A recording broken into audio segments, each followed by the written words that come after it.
ጤና ይስጥልኝ እንደምን አላችሁ? በዛሬው ቆይታችን ሞራል ኤንድ ሲቲዝንሺፕ ኤጁኬሽን ቻፕተር 5 ላይ ኮንስቲቱሽን ዲሞክራሲ ኤንድ ሂውማን ራይትስ የሚለውን ምዕራፍ አጠር ባለ መልኩ እናንተን ለፈተና በሚያዘጋጅ መንገድ አቅርቤላችኋለሁ። አብራችሁን ቆዩ። ገጻችን ላይክ፣ ሰብስክራይብ፣ ሸር ብታደርጉት ደስ ይለናል። የመጀመሪያው ኮንሴፕቹዋላይዚንግ the constitution ነው የሚለው። So first let us have a clear understanding of what really constitution mean.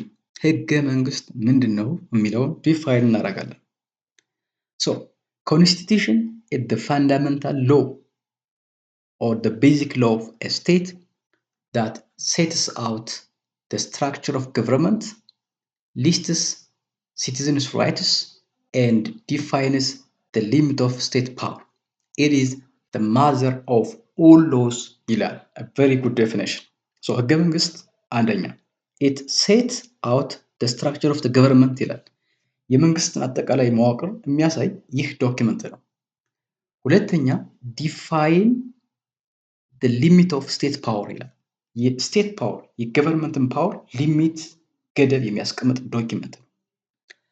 ፕላስ ሊስት ሲቲዝንስ ራይትስ ይላል። የዜጎች መብት ኦፍኮርስ ግዴታም ጭምር ክሊርሊ ስቲፑሌት ያደርጋል ማለት ነው። ሶ ኢት the mother law of the land, the law of the land, the law of the state ነው። የህግጋቱ ሁሉ የበላይ ማዘር ሎ የሚባል ነው ህገ መንግስት። በጣም ጥሩ። ሶ the hierarchy of law ስናይ ህግ ያለውን ደረጃ ህጎች እንግዲህ ህገ መንግስት አንዱ ህግ ነው። constitution is part and parcel of law. ሶ በዚህ መሰረት the constitutional government in constitutional government the constitution sits at the pinnacle of all other laws. ከሁሉም ህግ ላይ ጫፍ ላይ ትልቁ ዙፋን ላይ የሚገኘው ኮንስቲቱሽን ነው ማለት ነው። so any ordinary law that contradicts its provision become invalid or void. ስለዚህ ከህገ መንግስቱ ጋር የሚጣረስ ማንኛውንም አይነት ህግ ኢንቫሊድ ወይም ደግሞ ተቀባይነት የሌለው ነው ማለት ነው። ሶ the hierarchy of law ስናስቀምጥ በህግ ሰንሰለት ውስጥ ከላይ ከፍ ካለው አምባ ላይ ያለው ህገ መንግስት ነው የሚለውን ነጥብ እዚህ ጋር እንድንይዝ ይጠበቃል ማለት ነው። ብራቮ። እንቀጥላለን። ሌላው the peculiar feature of constitution የህገ መንግስት ልዩ መገለጫዎች ማለት ነው። the unique feature ማለት peculiar mean unique feature of a constitution. so ህገ መንግስት ከሌሎች በተለየ መልኩ ምን አይነት ፊቸር አለው የሚለውን ነው እዚህ ጋር የምናነሳው። የመጀመሪያው ጀነሪክ ነው ወይም ደግሞ ጀነራሊቲ የሚለው ማለት ነው። it provides general principles and framework rather than exhaustive detail found in ordinary laws. so one of the unique feature of a constitution is it is generic. it is generic ነው ጥቅል ነው ማለት ነው። ዝርዝሩ ግን በሌሎች ህግጋት ላይ የሚገኝ ነው ማለት ነው። በጣም ጥሩ። ሰከንድ ፐርማነንት ነው ወይም ፐርማነንሲ as compared to other laws a constitution is permanent. ህገ መንግስት ከሌሎች ህጎች ጋር ሲነጻጸር ለረጅም ጊዜ እንዲያገለግል ተደርጎ ነው የሚሰራው ማለት ነው። it is designed to be stable and serve for a long duration unaffected by the term of the time. ስለዚህ በጊዜ ሂደት ውስጥ በቀላሉና በአጭር ጊዜ ውስጥ ፌድ የሚያደርግ አይደለም ማለት ነው። ሶ ለብዙ ጊዜ እንዲያገለግል ተደርጎ የሚሰራ ዶክመንት ፐርማነንት የሆነ ዶክመንት which is one feature of constitution. ሌላው ሱፕሪም ነው ወይም ሱፐርማሲ ነው። the original law expressing the direct will of the people taking precedence over all other authorities. ስለዚህ ህገ መንግስት ከህጎችም ከባለስልጣናትም በላይ ነው ማለት ነው። ይቀድማል ማለት ነው።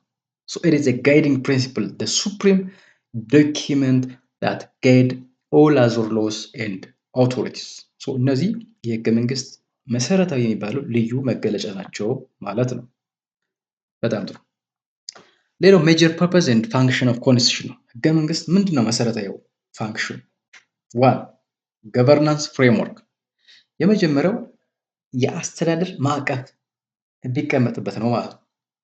act as a blueprint for organizing the operation of government branches የመንግስት የስልጣን መዋቅር ስትራክቸርድ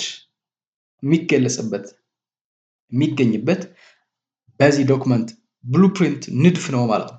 የአስተዳደር ንድፍ ነው ማለት ነው። እነዚህ ኤግዚኪቲቭ፣ ሌጅስሌቲቭ፣ ጁዲሻሪ የምንለው የመንግስት መዋቅር ኃላፊነታቸው፣ ስልጣናቸው የሚገለጸው ፍሬም የሚደረገው በዚህ ህገ መንግስት ነው ማለት ነው። ሌላው ሊሚቴሽን ኦፍ ፓወር one of the most important function of a constitution impose limits upon government officials. Okay. ስለዚህ prevent arbitrary rule by ensuring official act according to the law of the rule of the law. ስለዚህ ህገ መንግስት ኦፊሻሎች ከስልጣናቸው ወጥተው አርቢትራሪ በዘፈቀደ እንዳይመሩ አቢዩዝ እንዳያደርጉ ገደብ ሊሚት የሚያስቀምጥ ዶኪመንት ነው ማለት ነው። ሌላው ራይትስ ፕሮቴክሽን ነው። it is the embodiment of rights ህገ መንግስት የመብት ጥብቅና የሚቆም ዶኪመንት ነው። safeguard individual and collective liberty from state encroachment. ገቨርንመንቱ ኢንክሮች እንዳያደርግ እንዳይወጣቸው፣ እንዳያጠፋቸው፣ እንዳይገስሳቸው ለዜጎች መብት ጥብቅና የሚቆም ዶኪመንት ነው። these are the three most important purpose of any constitution. good. ሌላው ክላሲፊኬሽን ኦፍ ኮንስቲቱሽን ነው የምንሄደው። ህገ መንግስት አከፋፍሉን ነው የምናየው እዚህ ጋር። በክራይቴሪያ ካታጎሪዝ አድርገን ስንከፍል አንደኛ ሪፈረንስ ቱ ፎርም ነው። ህገ መንግስት ያለውን ፎርም እንደ ክራይቴሪያ ስንወስድ we have written and unwritten constitution ብለን በሁለት ከፍለን እናያቸዋለን ማለት ነው። ኪ ዲስቲንክሽን የሁለቱ መሰረታዊ ልዩነት ሪትን የሚባለው ኮንስቲቱሽን ኮዲፋይድ ነው። አንሪትን የሚባለው ኮንስቲቱሽን ደግሞ አንኮዲፋይድ ነው፣ ወይም ደግሞ ከስተም ዩዜጅ ኤንድ አዘርስ የያዘ ነው ማለት ነው። the key feature of written constitution ነው ካለን it is found in a single document, it is found in a single compiled document. በአንድ ዶክመንት ኮምፓይል ተደርጎ ኮዲፋይድ ተደርጎ ይገኛል ማለት ሲሆን አንሪትን ኮንስቲቱሽን ነው ስንል የተጻፈ ምንም ነገር የለም ማለት አይደለም። ከዛ ይልቅ በከስተምስ በዩዜጅ በተለያዩ ዶኪመንቶች የሚገኝ ነው ማለት ነው። ሌላው አሜንድመንቱን እንደ ሪፈረንስ ከወሰድነው የኮንስቲቱሽናል አሜንድመንቱን እንደ ሪፈረንስ ከወሰድነው ወይም እንደ ክራይቴሪያ we have rigid and flexible constitution ብለን በሁለት እንከፍላለን ማለት ነው። ሪጂድ ነው ፍሌክሲብል ነው ስንል መሰረታዊ ልዩነቱ ደግሞ ኮምፕሌክሲቲ ኦፍ ዲ ቼንጅ ፕሮሰስ ነው። ህገ መንግስቱን አሜንድ ለማድረግ ህገ መንግስቱን ቼንጅ ለማድረግ how much it is complex የሚለውን ነው የምናስለው ማለት ነው። በዚህ መሰረት በጣም ኮምፕሌክስ ከሆነ ቼንጂንግ ፕሮሰሱ በጣም ኮምፕሌክስ ከሆነ ሪጂድ ነው። በተለየ መልኩ ደግሞ ቼንጂንግ ፕሮሰሱ ደግሞ ፍሌክሲብል ከሆነ ቀላል ከሆነ ፍሌክሲብል ብለን እንከፍለዋለን ማለት ነው።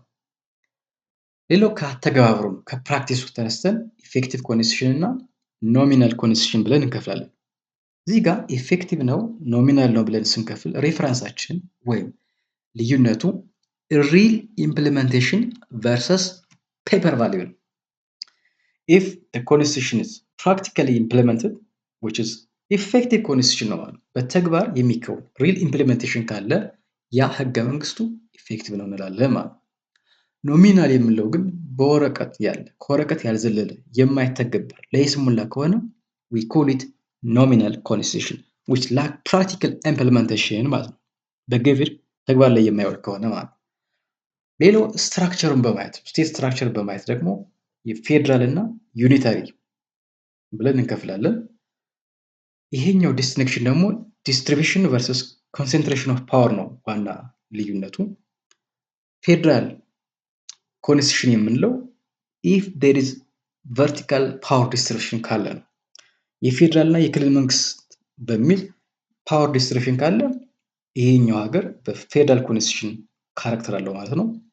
ፓወር ደግሞ ኢን ዘ ሴንተር ላይ ኮንሰንትሬት ካደረገ ዩኒታሪ ኮንስቲቱሽን ብለን እንከፍለዋለን ማለት ነው። ስለዚህ ህገ መንግስታትን ከፎርማቸው ከአሜንድመንታቸው ከፕራክቲስ እና ከስትራክቸር አንጻር በዚህ መልኩ እንከፍላቸዋለን። ባጭሩ እንደዛ አድርገን መያዝ እንችላለን ማለት ነው። ጉድ ስንቀጥል ኮንስቲቱሽናሊዝም ሌላው ጽንሰ ሀሳብ። ኮንስቲቱሽናሊዝም እንግዲህ እንዲመሰረት እንደ መነሻ የሚያገለግለው 1250 ማጋና ካርታ ነው። እንግሊዝ ውስጥ ያለው የማጋና ካርታ ለህገ መንግስታዊነት መጀመር ከፍተኛ ሚና አለው ማለት ነው። ስለዚህ ምንድነው ኮንስቲቱሽናሊዝም ወይም ህገ መንግስታዊነት የሚለውን ስናነሳ it is the spirit of limited government የሊሚትድ ገቨርንመንት መገለጫ፣ የሩል ኦፍ ሎው መገለጫ፣ የዲሞክራሲ መገለጫ ነው ማለት ነው።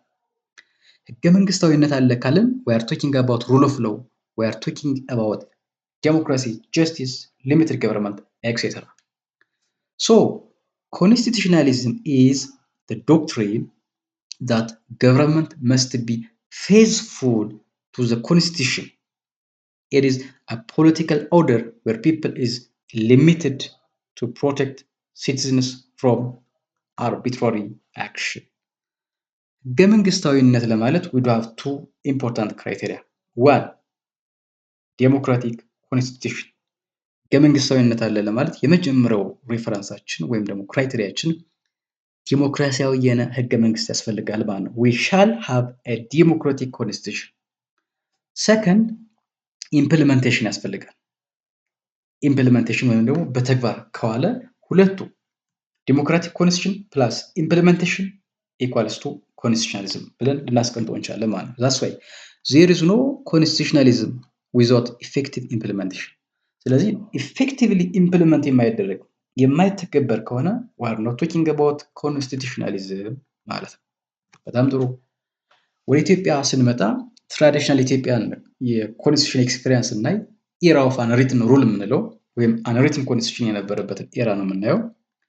ቢፎር 1931 ኢትዮጵያ lacked a modern written constitution but relied on powerful traditional document to regulate power and succession. so የስልጣን ዝውውሩ ኢትዮጵያ ከ1931 በፊት እንደ ፈረንጆች አቆጣጠር ትመራባቸው የነበሩ ያልተጻፉ ግን ወሳኝ የሚባሉ ዶክመንቶች አሉ ማለት ነው። one is ክብረ ነገስት ነው which is about the glory of the king የንጉሱን ቅቡልነት የሚያረጋግጥ that legitimized the Solomonic dynasty and succession የስልጣን ሽግግሩን እና የሶሎሞን ዳይናስቲን ሌጂቲማይዝ ለማድረግ ስለ ንጉሱ ክብር ገናናነት የሚናገር ዶክመንት ነው። ሁለተኛው ፍትሐ ነገስት ነው the law of the king ነው የንጉሱ ህግ ያለበት ፍትህ ያለበት ነው which is a collection of both religious and secular laws. እነዚህ ሃይማኖታዊ ፍትህ መንፈሳዊ እና ፍትህ ስጋዊ ሁለቱንም የያዘ ዶክመንት ነው። እነዚህ ሁለቱ ዶክመንቶች ኢትዮጵያ ለብዙ ዘመናት ስትመራባቸው ነበር ማለት ነው። ሌላው the imperial era ላይ ስንጀምር እንግዲህ the first written constitution in the history of Ethiopia was the 1931 constitution. ይሄ ነው። so ምንድን ነበር ጎሉ? what was the very objective of this constitution ካለን ጃንሆይ ይህን ህገ መንግስት ይዞ ሲመጣ ምንድነው ዓላማው ካለን one centralization of power ነው ስልጣን ማዕከላዊ ማድረግ። second modernization ነው particularly to satisfy League of Nations criteria. በጊዜው የአውሮፓ ሀገራት ዘመናዊ ናቸው ለመባል አንዱ ሬፈረንስ ወይም ክራይቴሪያ የተጻፈ ህገ መንግስት እንዲኖራቸው ነበር። ይህን ታሳቢ ማድረግ ነው ጃንሆይ የተጻፈ ህገ መንግስት ያመጡት ማለት ነው። ስለዚህ ስልጣን ማዕከላዊ ማድረግ እና ሞደርናይዜሽን ለዚህ ህገ መንግስት መነሻ ናቸው ማለት ነው። however emperor as the sole source of authority እንግዲህ ንጉሱ ሁነኛ የስልጣን ምንጭ መሆኑ ግን አይካድም። ሌላው the 1955 revised constitution የምንለው ነው የ1955ቱ ህገ መንግስት ተከልሶ ማለት ነው። it was prompted by international opinion and the Ethio-Eritrea Federation. በዋናነት ለዚህ ህገ መንግስት መከለስ ምክንያት ተደርገው የሚቆጠሩ ጉዳዮች አንደኛ the Ethio-Eritrea Federation ኢትዮጵያና ኤርትራ ያደረጉት ውህደት 1952 ላይ ማለት ነው። ስለዚህ ኢትዮጵያ ኤርትራ የኢትዮጵያ አካል ስትሆን እሱን አኮሞዴት ለማድረግ ህገ መንግስቱ እንደገና መከለስ ነበረበት ማለት ነው። ሌላው ኢንተርናል ፎርስ አለ።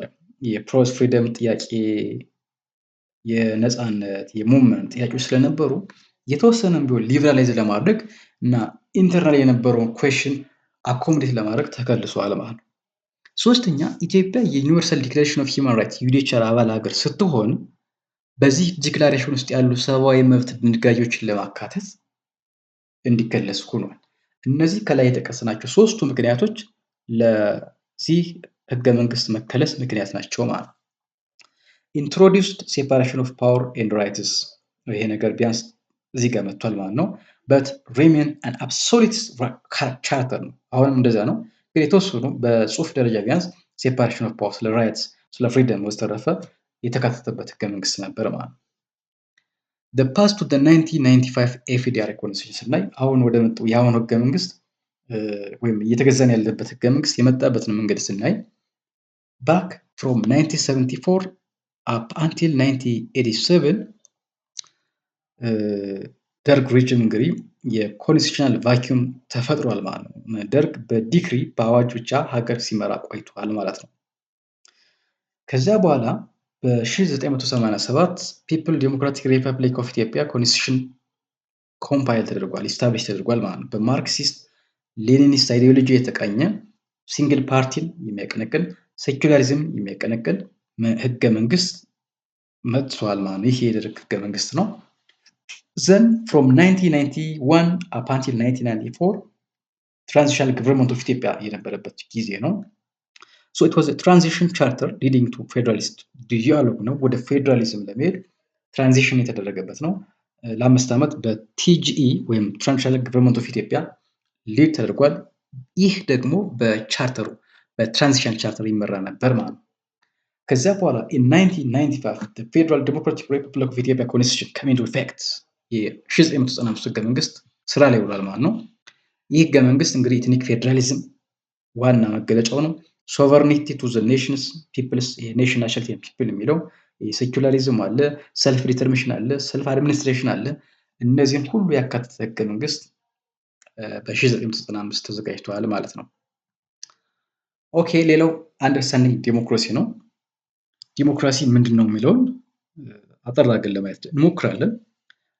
The well-known, the most inclusive concept of democracy was coined by former America President Abraham Lincoln.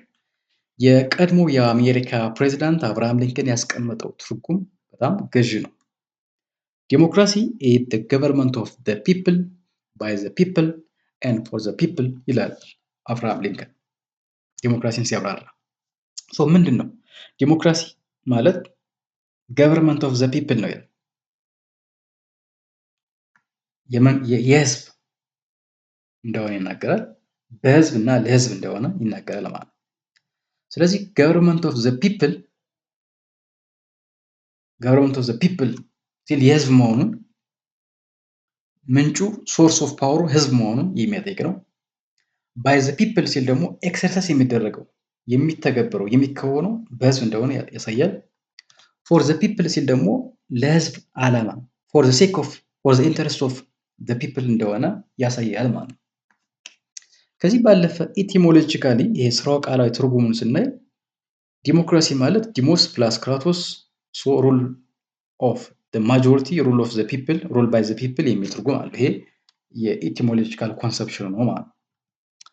ሌላው ዋት አር ዘ ኮር ቫልዩ ኦፍ ዲሞክራሲ ነው። የዲሞክራሲ መሰረታዊ የሚባሉ እሴቶች ምንድን ናቸው ካልን አንደኛ ሊበርቲ ነው፣ ነፃነት ማተር የሉት። ይሄ ፐርሰናል ፍሪደም አለ፣ ፖለቲካል ፍሪደም አለ፣ ኢኮኖሚክ ፍሪደም። እነዚህ ነገሮች ማስፈን ነው አንዱ እሴቱ። ሌላው ኢኳሊቲ ነው፣ እኩልነት፣ የሶሻል ፖለቲካል የኢኮኖሚ እኩልነት እንዲፈጠር አንዱ መርህ ነው።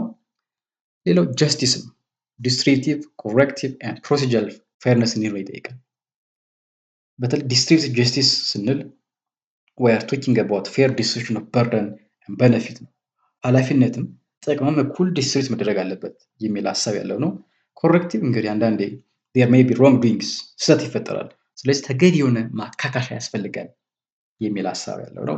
ፕሮሲጀር እንግዲህ ፍትህ ሲከወን ተገቢ የሆነ ሂደት መጠበቅ አለበት፣ ፕሮሲጀር መጠበቅ አለበት የሚል ኢሰንስ ያለው ነው ማለት ነው። another important point principle of modern democracy የዚህ ዘመን ዲሞክራሲ መሰረታዊ የሚባሉ መርሆች ምንድን ናቸው የሚለውን ነው የምናነሳው። what are the basic principles? አንደኛ ፖፑላር ሶቨርኒቲ የህዝብ ሉዓላዊነት፣ the ultimate power reside in the hands of the people የሚለው ነው። ትልቁ የስልጣን ባለቤት ህዝብ ነው የሚለው መርህ ነው። ሩል ኦፍ ሎ እንግዲህ every individuals every other whether they are officials or ordinary citizens are under the umbrella of the rule of law። ስለዚህ ማንም ሰው በህግ ጥላ ውስጥ ነው የሚለው መርህ ነው። ሌላው ማጆሪቲ ሩል የምንለው ነው። ማጆሪቲ ሩል ማይኖሪቲ ራይት። እንግዲህ ዲሞክራሲ ማጆሪቲ ቮት ያለው ሊድ ያደርጋል፣ የማይኖሪቲ ራይት ደግሞ ሰኪዩር ይደረጋል ማለት ነው። ሴኩላሪዝም ሴፓሬሽን ኦፍ ስቴት ኤንድ ሪሊጅን ነው። መንግስትና ሃይማኖት የተለያዩ ናቸው። መንግስታዊ ሃይማኖት የለም፣ ሃይማኖታዊ መንግስት የለም የሚለው ጽንሰ ሀሳብ። እነዚህን ስንጠቀልላቸው ዲስ ፒላርስ ኢንሹር ዛት ፓወር ሪዛይድ ኢን ዘ ፒፕል ይላል። ይሄ የሚያጠይቀው ፖፑላር ሶቨርኒቲ ነው። ኢንስቲቱሽንስ አር ሊሚትድ ይላል፣ ሩል ኦፍ ሎው ነው። ኤንድ ራይትስ አር ፕሮሞትድ ፔሪዮዲካሊ ስሮ ፍሪ ኤንድ ፌር ኢሌክሽን ያለ ይሄ ማጆሪቲ ሩል የሚለውን የሚያሳይ ነው። ሴኩላሪዝም የሚለው ደግሞ ሴፓሬሽን ኦፍ ስቴት ኤንድ ሪሊጅን ነው ማለት ነው። ዲስ አር ዘ ፎር ቤዚክ ፕሪንሲፕል ኦፍ ሞደርን ዲሞክራሲ። ሌላው ዋት አር ዘ ኪ አክተርስ በዲሞክራታይዜሽን ሂደት ውስጥ በጣም በንቃት የሚሳተፉና ትልቅ ሚና ያላቸው እነማን ናቸው ነው። የመጀመሪያዎቹ ፖለቲካል ፓርቲስ ናቸው። ፖለቲካል ፓርቲስ አክት አስ ኤ ብሪጅ ቢትዊን ሶሳይቲ ኤንድ ገቨርንመንት ፕሮቫይድ ፖሊሲ ፓኬጅ ኤንድ አለርት ኦፖዚሽን። የፖለቲካ ፓርቲዎች አልቲሜት ጎል ኤሌክሽን ዊን ማድረግ እና ስልጣን ይዞ መንግስት መመስረት ነው። ዲስ ኢዝ አልቲሜት ጎል ኦፍ ፖለቲካል ፓርቲስ። ሶ በመንግስትና በህዝብ መካከል ብሪጅ ናቸው ማለት ነው። ኢቨን ዴይ ኤክስፖዝ ኤግዚስቲንግ ሬጂምስ ፎልት ላይ እነዚህ ገዢው ፓርቲ ያለውን ስህተት በማጋለጥ አማራጭ ሀሳቦችን በማቅረብ they do have important role in consolidating democracy ማለት ነው። ሌላው ማስ ሚዲያ ነው። the watchdog provide civic forums and set the agenda for public discourse። እነዚህ የህዝብ ብሶትና የህዝብን ደስታም ጭምር የሚገልጹ ዋችዶግ ናቸው፣ ጥበቃ ናቸው። they set agenda for public discourse። ስለዚህ ህዝቡ የሚነጋገርበት የህዝቡን ስሜት የህዝቡን አስተሳሰብ እሱን የሚያስተጋቡ ማህበራዊ እና መገናኛ ብዙሃን የምንላቸው ናቸው። ሌሎቹ የሲቪክ ማህበራት ሲቪክ አሶሲዬሽን የምንላቸው ናቸው። ባክቦን ኦፍ ዲሞክራሲ በአንድ ሀገር ውስጥ ጠንካራ ዲሞክራሲ እንዲገነባ የሲቪክ ማህበራት መጠንከር አለባቸው። ኤጁኬትስ ሲቲዝንስ ኤንድ ሞኒተር ሂውማን ራይት አቢዩዝ። የሰብአዊ መብት ጥሰት ካለ እሱን ይከታተላሉ፣ ዜጎችን ያስተምራሉ ስለ መብት፣ ስለ ዲሞክራሲ፣ ስለ ምርጫ። ስለዚህ አዌርነስ በመፍጠር የዲሞክራሲ ባህል እንዲገነባ በማድረግ የሲቪክ ማህበራት በጣም መጠነ ሰፊ ሚና አላቸው ማለት ነው። ኦኬ ሌላኛውና የመጨረሻው ፖይንታችን ሂውማን ራይትስ ኮንሰፕት ኤንድ ቲየሪስ ነው የምናየው። እንግዲህ when we talk about human rights we are talking about universal entitlements for a world living life። ሰው ለሆነ በሁሉ የተሰጠ መብት ነው ባይዘው ይሄ። ሶ there are generations ለሂውማን ራይትስ ስናወራ 3 ጀነሬሽኖች አሉ ወይም ደረጃዎች አሉ። የመጀመሪያ ትውልድ የምላቸው ፈርስት ጀነሬሽን ራይትስ የምላቸው አሉ፣ ሲቪል ኤንድ ፖለቲካል ራይትስ የምላቸው በጣም ወሳኝ የሚባሉ የሊበርቲ ኢሹ፣ የላይፍ ኢሹ፣ የስፒች፣ የፌር ትራያል እነዚህ ፈርስት ጀነሬሽን ራይት ይባላሉ። ለእነዚህ መብቶች መምጣት በጣም ሚና የነበራቸው ማጋና ካርታን ብንወስድ፣ እንግሊሽ ቢል ኦፍ ራይትስ ብንወስድ፣ ዩኤስኤ ቢል ኦፍ ራይት ብንወስድ፣ ዩኒቨርሳል ዲክላሬሽን ኦፍ ሂውማን ራይትስ ብንወስድ፣ እነዚህ ዲስ ኦል አር sources that play a role for the evolution of first generation rights። እነዚህ በጣም ወሳኝ የሚባሉ ናቸው ማለት ነው። ከዚህ ቀጥሎ ያሉት ሰከንድ ጀነሬሽን የምላቸው ናቸው። ሶሾ ኢኮኖሚክ ካልቸራል ራይትስ such as work, health, education ከትምህርት፣ ከስራ፣ ከጤና፣ ከባህል ጋር የተያያዙ ጉዳዮችን ደግሞ የያዘው ሰከንድ ጀነሬሽን ራይት ይባላል ማለት ነው። ሰርድ ጀነሬሽን የምለው ሶሊዳሪቲ ራይትስ ይባላሉ። such as የፒስ ጉዳይ፣ የኢንቫይሮንመንት የክላይሜት ኢሹ ማለት ነው፣ የዴቨሎፕመንት እነዚህ ደግሞ they are called third generation rights ይባላሉ ማለት ነው። ጥሩ ራይት ሆልደር ቨርሰስ ዲዩቲ ቢረር ነው። የመጀመሪያው ራይት ሆልደር ስንል ማን ነው ባለመብቱ? መብት ያለው ወይም ባለመብቱ ማን ነው ብለን ስንጠይቅ ኢንዲቪጁዋልስ ኦር ግሩፕ entitled to enjoy or claim rights። ስለዚህ ግለሰብ ሊሆን ይችላል፣ በግሩፕ ሊሆን ይችላል። ኤቭሪ ሂውማን ቢንግ ችልድረን፣ ውመን they are right holder ናቸው። እነዚህ ሁሉ ይህ መብት አላቸው ማለት ነው። ለዚህ ደግሞ እንደ ጠበቃ ኃላፊነት ያለበትን ስናይ ዲዩቲ ቢረር የምንለው entities with the obligation to promote, protect and fulfill rights። ስለዚህ እነዚህን መብቶች ፕሮሞት የማድረግ ፕሮቴክት የማድረግ ፉልፊል የማድረግ ደግሞ ኃላፊነት ያለበት አክተር አለ። ስቴት ኢዝ ዘ ፕራይመሪ ዲዩቲ ቢለር ናት። ስለዚህ ዋነኛዋ የእነዚህ መብቶች ጠባቂ፣ አስጠባቂ፣ አራማጅ ስቴቷ ናት ማለት ነው። ሌላው ስለ ሊሚቴሽን ኤንድ ነን ደሮጌቢሊቲ ኦፍ ራይትስ ነው የምናነሳው። ራይትስ ካን ቢ ሪስትሪክትድ ፎር ፐብሊክ ፒስ ኦር ሴኪሪቲ በት ስም አብሶሉት። እንግዲህ መብቶች አንዳንዴ በተለይ በስቴት ኦፍ ኢመርጀንሲ ጊዜ ለሰላም ለጸጥታ ተብለው ሊደረጉ ይችላሉ፣ ሪስትሪክት ሊደረጉ ይችላሉ ማለት ነው።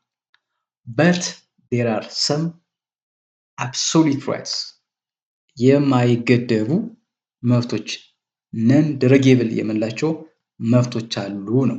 ከነዚህ ውስጥ ራይት ቱ ላይፍ፣ አንድ ሰው በህይወት የመኖሩ መብቱ በማንኛውም ሁኔታ አይነጠቅም ማለት ነው። ይሄ ማስተር ራይትስ የምንለው ነው ሁነኛ። ምክንያቱም ሰው መጀመሪያ በህይወት ሲኖር ነው ሌሎች ነገሮች ሊመጡ የሚችሉት ማለት ነው። ፍሪደም ኦፍ ቶርቸር አለ። ከስቃይ ከቶርቸር የመጠበቅ መብት። ራይት ቱ ኢኳሊቲ አለ። ፍሪደም ኦፍ ሪሊጅን አለ። ሰልፍ ዲተርሚኔሽን አለ። እነዚህ አምስቱ ዲስ ካናት ቢ ሰስፔንድድ ኢቭን ዲዩሪንግ ስቴት ኦፍ ኢመርጀንሲ፣ በአደጋ ጊዜ በአስቸኳይ አዋጅ ጊዜ እንኳን የማይገደቡ መብቶች ናቸው። ዲስ አር ኮልድ ነን ደሮጌብል ራይትስ እንላቸዋለን።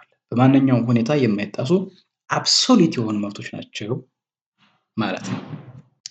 ሌላው ኢንፎርስመንት መካኒዝም ነው። እነዚህን መብቶች እነማን ናቸው የሚያስከብሯቸው ነው።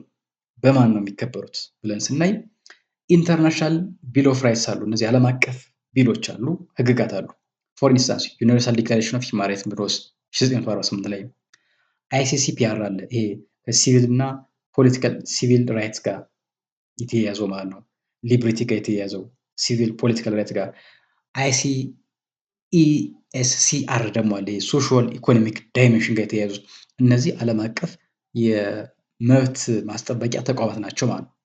ኢቨን ብሔራዊ ያሉ ናሽናል ኢንስቲቱሽን የምላቸው ለምሳሌ እንደ ኢትዮጵያ ካየን ኢትዮጵያ ሂውማን ራይትስ ኮሚሽን አለ፣ ኢንስቲቱሽን ኦፍ ኦምቡድስማን አለ። እነዚህ ብሔራዊ የሰብአዊ መብት የሚያስከብሩ ተቋማት ናቸው ማለት ነው። ኢንፎርስመንት መካኒዝም ናቸው ማለት ነው እንደ ሀገር። ሪጅናል ሲስተም የምላቸው ደግሞ እነዚህ ቀጠና ሰፋ ባለመልኩ ቀጠናዊ ተቋማት የምላቸው አሉ። ለምሳሌ ባንጉል ቻርተር የምንለው አለ፣ አፍሪካ ዩኒየን ውስጥ አፍሪካ ኮርት ኦፍ ጀስቲስ አሉ። እነዚህ ደግሞ ሪጅናል ኦርጋናይዜሽን ናቸው ማለት ነው። ኢንተርናሽናል፣ ናሽናል እና ሪጅናል ሲስተም አለ ማለት ነው። እነዚህን መብቶች ለማስከበር የሚውሉ ማለት ነው።